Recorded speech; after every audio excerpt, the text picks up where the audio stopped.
Welcome to Agronomy Moment. I'm your host, Wendell Koehn. We bring in people who agree with me, disagree with me, and above all, are not afraid to say it like it is.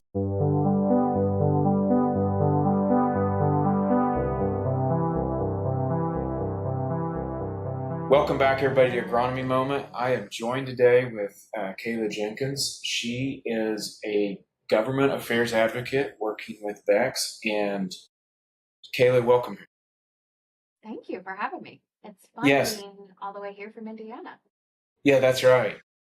Question I have is a little bit about is I want to have you introduced to our to the people who watch, and then I also want to know your story of how you came to be a government affairs advocate at Beck's Hybrids, which I find to be an interesting title. So, first of all, who are you? Where did you grow up? And tell us about yourself. Yep. So, I, as my dad used to always remind me, you are a Hoosier by birth, but a Boilermaker by the grace of God. So, grew up predominantly here in Indiana.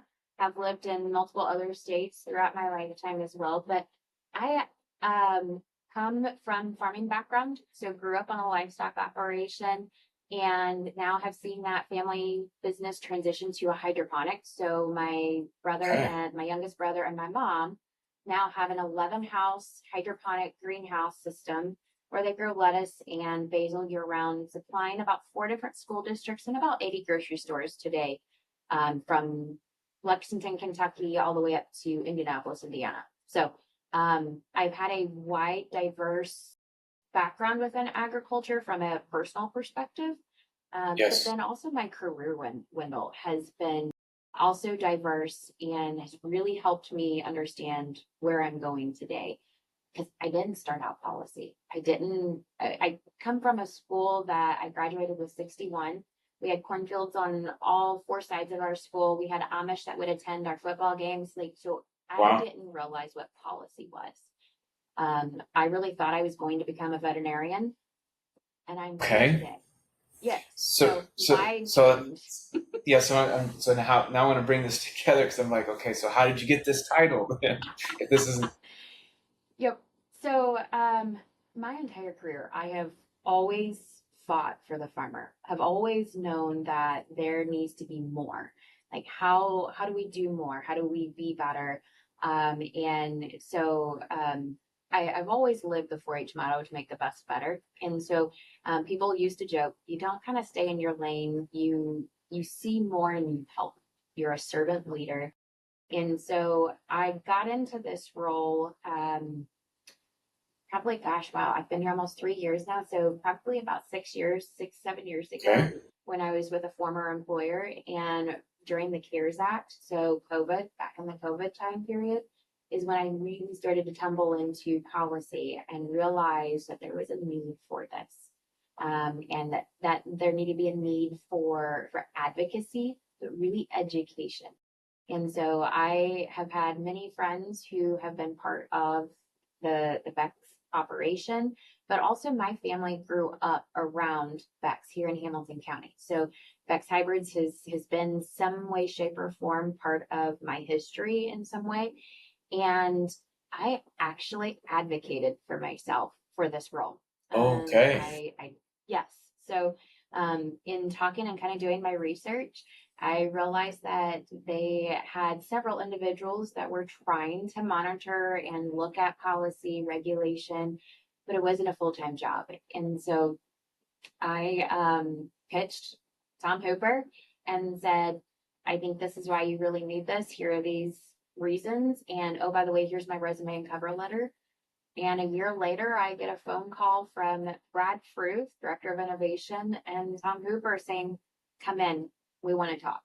We have so just time out here. You're saying you weren't even working at Beck's, and you came in and said, I not only do I want to work here, but here's a role that I think you guys need that you don't have. Yep. And okay. It's because that's a cool story.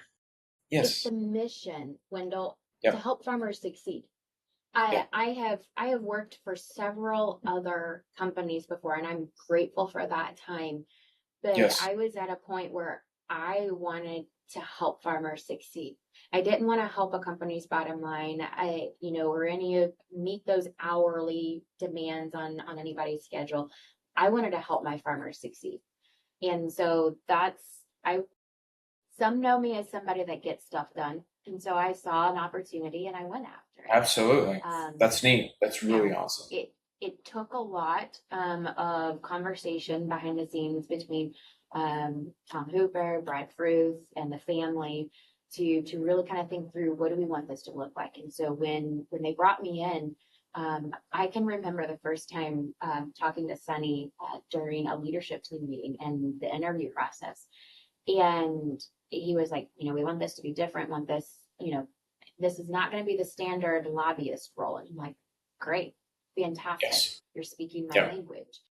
Yes. He said, we don't know what we don't know, though. We don't know what we want. So we want you to tell us what this looks like. Okay. All right. Absolutely. So it took a couple of months to try to figure out, what do we have here at Beck's that is unique in the way Yes. that can help in education and advocacy. Because you don't want to be a parrot just like everybody else. You need to figure out and find that lane, find your why, and Yes. how to stick with that and help do what we do based on everything that we are and have behind us. Yes. Yeah. So let's pull back here now. Let's shift to what, from a high level view, why is it so important? You've talked a little bit, I guess, really on why it's so important, but tell us more why it's so important for ag itself to have representations in federal levels, state levels, in areas where people are impacting people's lives through legislation. So let me actually pull that back for a hot second before we answer that. So Okay. a couple of ways I go about doing this, Wendell, is I live by 3 pillars in my role. And that is to develop relationships with congressional staffers in the offices or state offices, state agencies, things like that. Because that's where the meat and potatoes of stuff. That's where a lot of conversations happen. When those staffers are having meetings with their boss, they are the information seekers. They are the information sources. And so that is a very important relationship to have. Absolutely. Because when they have a question, you want to be the first point of contact that they reach out to. And that's not easy. You don't want to you want to make sure that they're not going to the Googles or the Chat GTPs. They need to be coming to the experts, the people who have technical expertise in that area. Yes. So then you have that, but then you also have the relationships, the strategic alliances. So I work with right now about 48 organizations at a national, federal level down to the state and local levels. And that's because it takes a village to do all that we do. I monitor federal and 21 states worth of policy and regulation that are impacting our farmers. I can't do it all. I love to say that I'm Wonder Woman, but I can't do it all. So how do we partner with those organizations? But how do we be intentional about our relationship and show up differently instead of just paying a sponsorship dollar or doing something like that? How do we be different and intentional with that? And then the third way that I go about doing this is the education. So I am not a lobbyist. Sunny said, we don't want you to be a lobbyist. We want you to be different. And so that is where my title is a little different, is the government affairs advocate. Somebody that is actively advocating for our farmers and giving educational opportunities to individuals.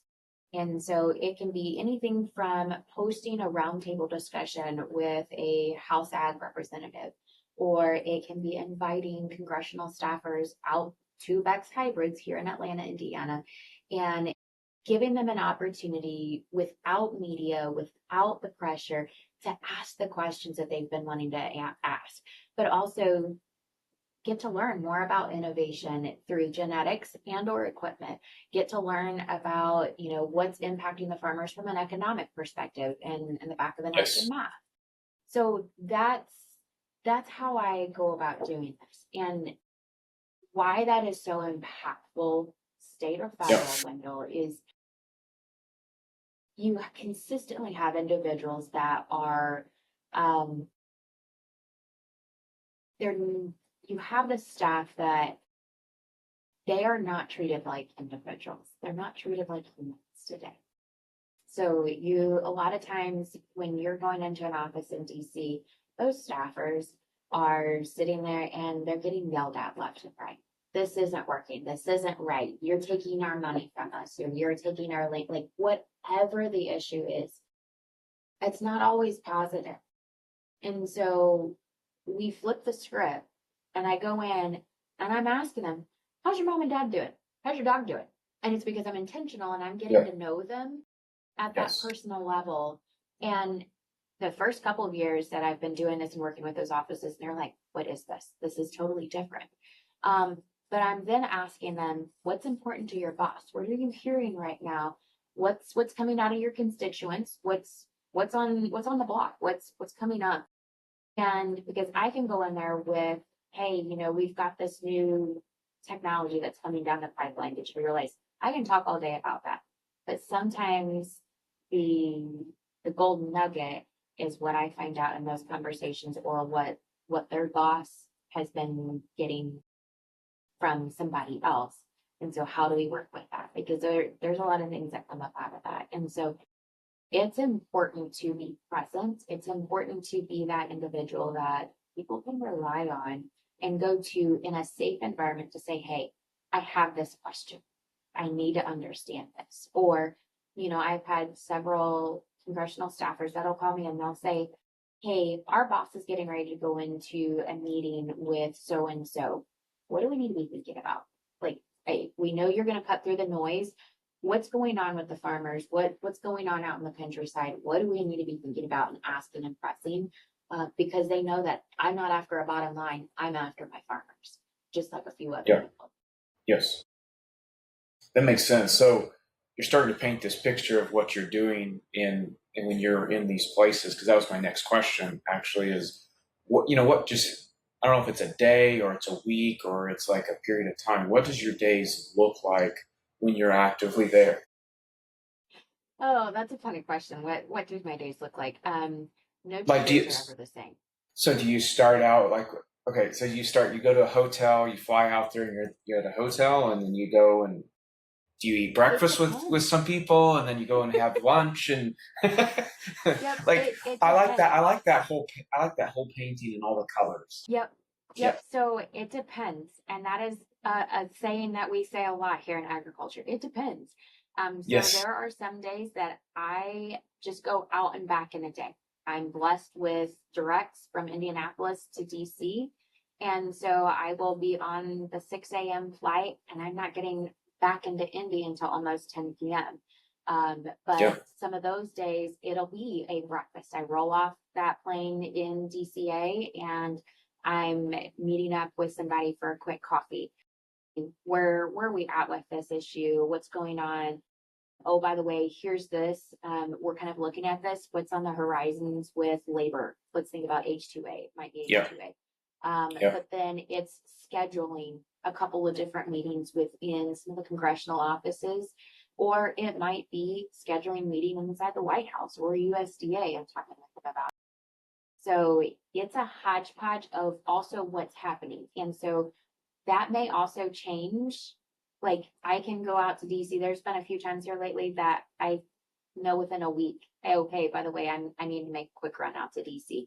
There's a hot topic or there's something coming up and I need to go be there. Because the other thing, And Wendell, is and is in this person is better. yeah, absolutely. So is this like a you know that a panel's going to be getting together and so